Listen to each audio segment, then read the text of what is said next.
help me reach 1,000 subscribers. Please like the video and share your thoughts on the video. Your feedback helps make the contents better. Now let's get to the story. My name is Marcus Reed, and I'm 34 years old. I should probably start by saying that I've never been the kind of guy who enjoys watching people squirm, but there's something oddly satisfying about watching a room full of smug corporate climbers realize they've been laughing at the wrong person. That's exactly what happened at my wife's company dinner 3 months ago, and honestly, I'm still not sure if I handled it like a genius or a complete idiot. Maybe both. Let me back up a bit. I'm what you'd call an accidental millionaire. Not the kind who got lucky with crypto or inherited a fortune from some distant uncle. No, I made my money the old-fashioned way, by being in the right place at the right time and having enough brains to know when someone was trying to screw me over. About 8 years ago, I developed a software platform that specialized in data analytics for mid-sized companies. Nothing flashy, nothing that would make headlines, but it worked. It worked so well that bigger companies started licensing it. Then even bigger companies started calling. Before I knew it, I had more money than I knew what to do with. The thing about having money is that people treat you differently when they know about it. So I learned pretty quickly to keep my mouth shut.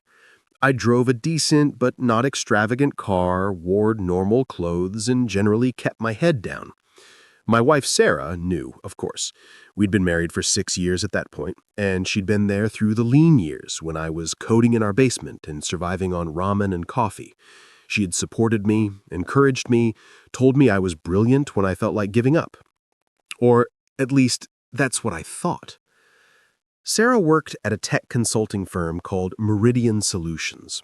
She'd started there right out of college and had worked her way up to senior project manager. She was good at her job, really good, and I was proud of her. She made decent money, had great benefits, and seemed to love what she did. The company itself was medium-sized, ambitious, always trying to land the next big client. They had about 200 employees and offices in 3 states. Here's the part I haven't mentioned yet. About 4 years ago, Meridian Solutions hit a rough patch. They'd overextended themselves on a few projects, lost some key clients, and were hemorrhaging money. The CEO, a guy named Richard Thornton, was scrambling to find investors to keep the company afloat. He was reaching out to everyone, trying to secure funding before they had to start laying people off. I heard about this through Sarah, who came home stressed and worried about her job security. She loved that company, loved her team, and the thought of losing it all was eating her alive. So I did what any supportive husband would do. I made some calls, did my research, and realized that Meridian Solutions actually had good bones. They just needed better management and a cash infusion. Through a network of shell companies and investment firms, I bought up 90% of the company's shares. Richard got to keep his 10% and his CEO title, but I owned the rest. The deal was structured so that my identity would remain anonymous. As far as anyone at Meridian Solutions knew, they'd been bought out by some faceless investment group. Richard knew the truth, of course. He had to, but he signed an ironclad NDA as part of the deal. Why did I keep it secret from Sarah? Good question. At first, I told myself it was because I didn't want her to feel like she owed her job security to me. I didn't want her accomplishments at work to be overshadowed by the fact that her husband owned the company. I wanted her to succeed on her own merit. That's what I told myself, anyway. Looking back now, maybe some part of me wanted to see how she'd act when she thought I was just Marcus. Regular guy Marcus. Not Marcus the millionaire, not Marcus who could buy and sell her entire company with a phone call. Just Marcus. For 4 years, everything seemed fine. Great, even. Sarah got promoted twice, and I was genuinely happy for her. We had a nice house, took good vacations, and from the outside, we looked like the perfect couple. I kept running my business, she kept climbing the corporate ladder, and life was good. Then came the company dinner. These dinners were a quarterly thing, a chance for all the executives and senior staff to get together, celebrate wins, and schmooze with the CEO. Sarah had invited me before, but I'd usually found excuses to skip them. Corporate events aren't really my scene. too much fake laughing and forced networking. But this time, Sarah really wanted me to come. She said it would mean a lot to her, that she wanted to show me off to her colleagues, that it would be fun. So I said yes. The dinner was at some upscale restaurant downtown, the kind of place with cloth napkins and waiters who describe every dish like they're narrating a nature documentary. I put on a decent suit, nothing too fancy, and we drove over together. Sarah was excited, chattering about who would be there and what projects her team had just finished. I smiled and nodded, trying to match her energy. When we walked in, the place was already half full with Meridian Solutions people. Everyone was dressed to impress, laughing too loud at jokes that probably weren't that funny, holding wine glasses like they were props in a movie. Sarah immediately got pulled into a conversation with some of her team members, and I drifted over to the bar to get us drinks. That's when I met Derek. Derek Morrison was a junior executive in the sales department. Mid-30s, expensive suit, hair that looked like he spent more time on it than most people spend on their taxes. He had that aggressive confidence that some salespeople have, the kind that makes you want to punch them in the throat within 30 seconds of meeting them. He sidled up next to me at the bar and gave me the kind of once-over that was just barely polite enough to not be openly insulting. "You must be Sarah's husband," he said, flashing a smile that didn't reach his eyes. "Derek Morrison, I work with your wife." "Marcus," I said, shaking his hand. His grip was too firm, the kind of handshake that's trying to prove something. "Nice to meet you." "So, what do you do, Marcus?" he asked, in that tone that suggested he was already calculating how much I was worth and whether I was worthy of his time. "I work in tech," I said, vaguely. It wasn't a lie. Software development, mostly. "Ah, a coder," Derek said, and there was just a hint of condescension in his voice. "That's great. We need people like you to do the actual work, while people like me bring in the money, right?" He laughed at his own joke, and I smiled politely. I should have known right then that the evening was going to be a disaster. Dinner was served, and we all took our seats at a long table. Sarah sat next to me, with Derek across from us, and a few other colleagues nearby. Richard Thornton, the CEO, was at the head of the table, holding court and telling stories about some big client they'd just landed. I kept quiet, ate my food, and tried to stay invisible. That was my strategy for most of these things. Blend in, be polite, go home. But Derek had other plans. About halfway through the main course, after he'd had a few glasses of wine, Derek started getting chatty. He was talking about his recent sales numbers, bragging about how he'd closed some major deal, and generally being the center of attention. Then, for reasons I still don't fully understand, he decided to turn his attention to me. "So, Marcus," he said, loud enough that several people turned to look, "Sarah tells us you work from home. That must be nice. Real cushy setup, huh?" There was a pause. Sarah looked uncomfortable, but she didn't say anything. I just shrugged. "It has its benefits," I said, evenly. "I bet," Derek said, grinning, and there was definitely an edge to his voice now. "No boss breathing down your neck, no quotas to meet, must be nice to just coast, you know?" A few people chuckled. It wasn't quite mean yet, just edging in that direction. "I stay busy," I said, taking a sip of my water. "I'm sure you do," Derek said, and now there was definitely an edge to his voice. "But let's be real, man. Sarah's out here, crushing it, moving up the ladder, making real money. Meanwhile, you're at home in your pajamas, fixing bugs or whatever. That's got to be tough on the ego, right?" The table went quiet. A few people looked down at their plates, clearly uncomfortable. Sarah's face was red, but she still wasn't saying anything. She was just staring at her food like it might suddenly become very interesting. "How does it feel?" Derek asked, leaning back in his chair with a smirk. "Being married to the breadwinner? I mean, no judgment, man. Some guys are okay with being, the supporting role."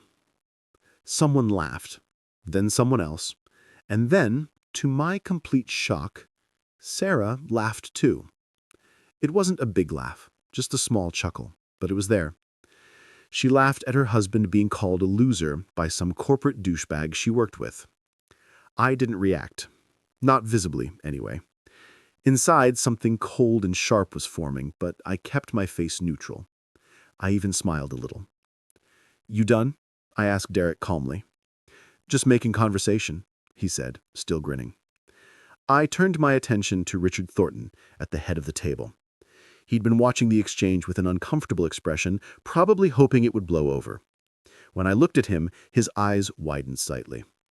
He knew. In that moment, he knew exactly what was about to happen. "Richard," I said, my voice carrying across the now silent table, "how does it feel knowing this loser owns 90% of your company?" You could have heard a pin drop. Derek's smirk vanished. Sarah's head snapped up, her eyes wide. Several people froze with their forks halfway to their mouths. Richard Thornton went pale, his knuckles white as he gripped his wine glass. "What?" Derek said, his voice suddenly unsure. "You heard me," I said, still looking at Richard. "The investment group that bought out Meridian Solutions 4 years ago, that was me. I own this company. I own the building you work in. I pay your salary. All of you." I gestured around the table. "So, Derek, to answer your question, it feels pretty good, actually." Richard cleared his throat, looking like he wanted to crawl under the table. "Marcus, perhaps we should—" "No, it's fine," I said, cutting him off. "I think everyone here deserves to know who signs their paychecks." I turned to Derek, who looked like he just swallowed a live grenade. "Anything else you wanted to say about my work ethic? Any other jokes about me being a loser?" Derek opened his mouth, closed it, then opened it again. I didn't. I was just. You were just being an asshole," I finished for him, at my expense, for laughs. I looked around the table. "You all thought it was pretty funny, didn't you? Mock the quiet guy. He won't fight back. He's just Sarah's boring husband." I stood up, dropping my napkin on my plate. "Sarah, we're leaving." "Marcus, wait," she started, but I was already walking toward the door. I didn't wait for her. I walked out of that restaurant, got in my car, and drove home. She didn't follow immediately.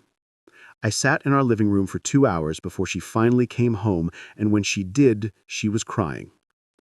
"How could you do that to me?" she demanded, standing in the doorway. "How could you humiliate me in front of everyone I work with?" I stared at her. "How could I humiliate you? You laughed, Sarah. When that asshole was mocking me, calling me a loser, you laughed." "It was just a joke," she said, wiping her eyes. "He was just messing around." "And you thought it was funny?"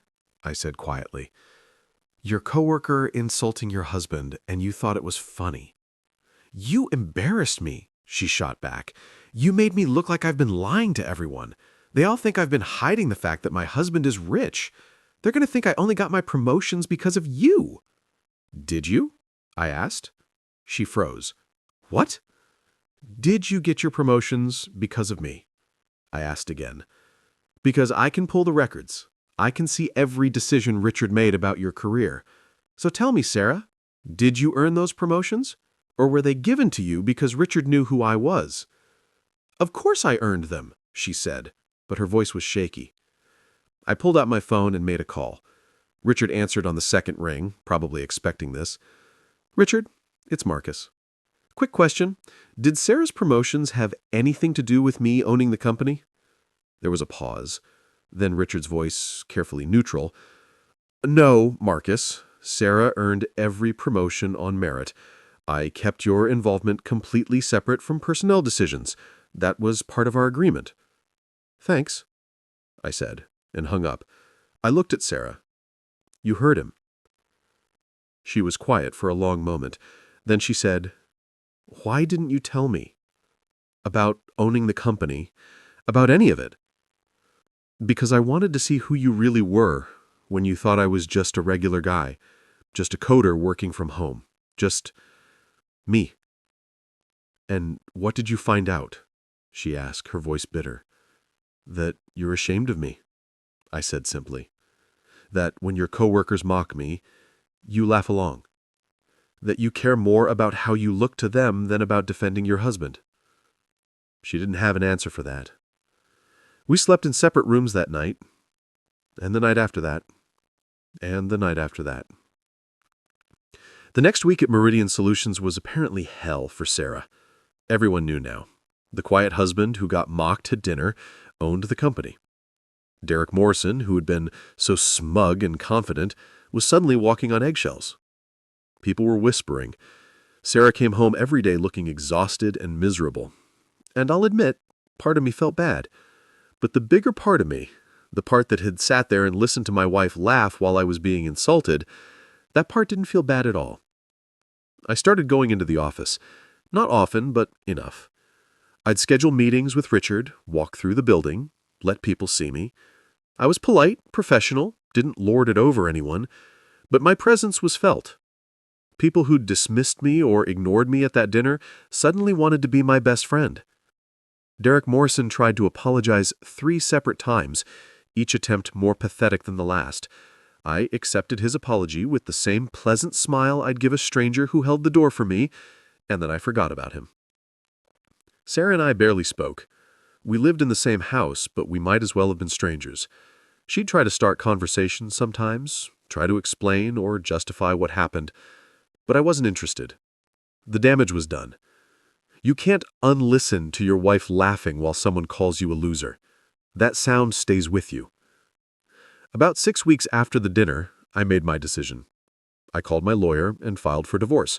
No drama, no big confrontation. I just had the papers drawn up and served to her at work. I heard later that she'd broken down crying in her office, but by that point I was past feeling guilty about it. The divorce was straightforward. We had a prenup, and my lawyer made sure everything was handled cleanly. Sarah got the house and a settlement that was generous but not excessive. I kept my business, my assets, and my self-respect. The whole thing was finalized in 3 months. As for Meridian Solutions, I made some changes. Richard Thornton was a decent CEO, but he was also the guy who'd sat there and watched one of his employees mock me without saying a word. So I replaced him. Promoted someone from within, someone smart and hungry and capable. Richard got a nice severance package and a polite suggestion to retire early. He took it.